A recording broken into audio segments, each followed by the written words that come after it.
everyone! In this video I'm going to show you how I turned my Traxxas 4Tec 2.0 into a replica of the rally-inspired Ford Mustang, complete with light pod, huge rear rally wing, lifted suspension, and full interior. The first thing we're going to look at is the chassis. Because the 4Tec 2.0 already came with a full brushless and LiPo setup, I decided not to change any of the electronics. This system definitely provides way more power than I'll probably ever need. We also left the gearboxes and central part of the chassis alone as well. We didn't feel any upgrades were needed at this time. Our first order of business was to create more suspension down travel. This would allow the 4Tec to soak up way more uneven bumps. It was actually quite easy. All we needed to do was remove a little material from the chassis where the droop screw adjustments were made. On the front, I removed material from the chassis in these two corners. You will have to disassemble most of the front suspension to access this area. A Dremel with a cutting wheel, and then some sanding and you're good to go for some test fitting. Another area of modification is the front suspension arms. The caster blocks hit the arms and prevent the suspension from swinging down. To remedy this, simply Dremel away material from the front arms as shown.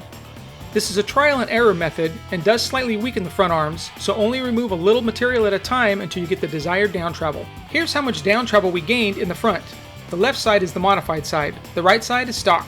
The same procedure is used in the rear. Remove material in the corner of the chassis until the rear arms swing down without interference. That's the only mod you'll need to make in the rear. Although we've acquired a massive amount of down travel, we won't be using quite all of that. The only real suspension upgrade we chose to install was a set of front and rear CVDs. With all the added down travel, these will work way better than the stock dog bones. I tried using the stock shocks, but couldn't get the desired length I wanted, so I dug around in my parts bin and found some old aluminum-bodied Tamiya shocks and swapped them out. The shocks themselves don't matter, it's the overall length that's important. I ended up building the shocks with 35 weight oil and an overall length of 67mm in the front and 70mm in the rear. The springs are going to vary depending on where you're rallying at. After searching for wheels that matched the 1-to-1 example, I decided to stick with the stock Traxxas wheels for two reasons. 1, they matched pretty good, and 2, they had the right offset to keep the car looking awesome. I ordered up a set of black wheels, color matched them orange, and mounted them up to my custom rally tires. I think they came out great and still allow you to see the brakes hiding behind them. The tires were a little tricky. It was almost impossible to find a set of rally tires that were narrow for the front and wider for the rears. I remembered my old days of off-road where we used to make wider tires using multiple sets, so I pulled out the scissors and started cutting. The front tires are eBay specials with no modifications. For the rear, I cut another set of eBay specials in half and glued in a super narrow section from yet a third set of tires, effectively making a wide tire. It fit the wheel perfectly and actually has a bit more grip, and you'd probably never know this secret just by looking at it. Every rally car needs an interior. For this project, I grabbed a Tamiya dual-passenger rally interior, painted it up, and velcroed it inside. Matching up the rear body mounts was a little tricky, but I think it came out perfect.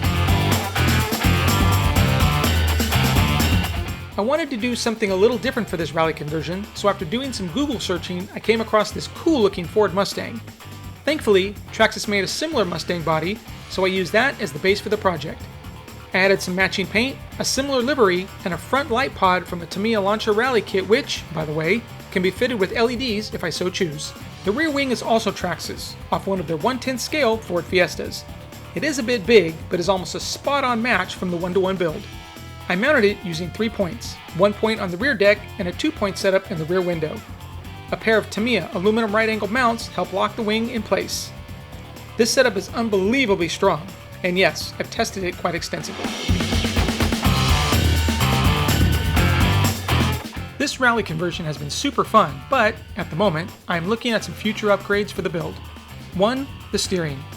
Because the gap between the bell cranks and the chassis is so thin, I occasionally have rocks getting lodged in there and binding up the steering.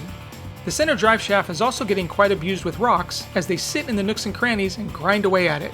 I'll be keeping an eye on this for sure. Finally, Dinky RC has come out with this killer rally fender and chassis extension set. I think this would be a great addition to the build and help keep a lot of debris from ending up inside the car. I'm also loving the red mud flaps. Alright, now that you've seen the build, let's take a quick look at the Traxxas 4Tec 2.0 rally conversion in action.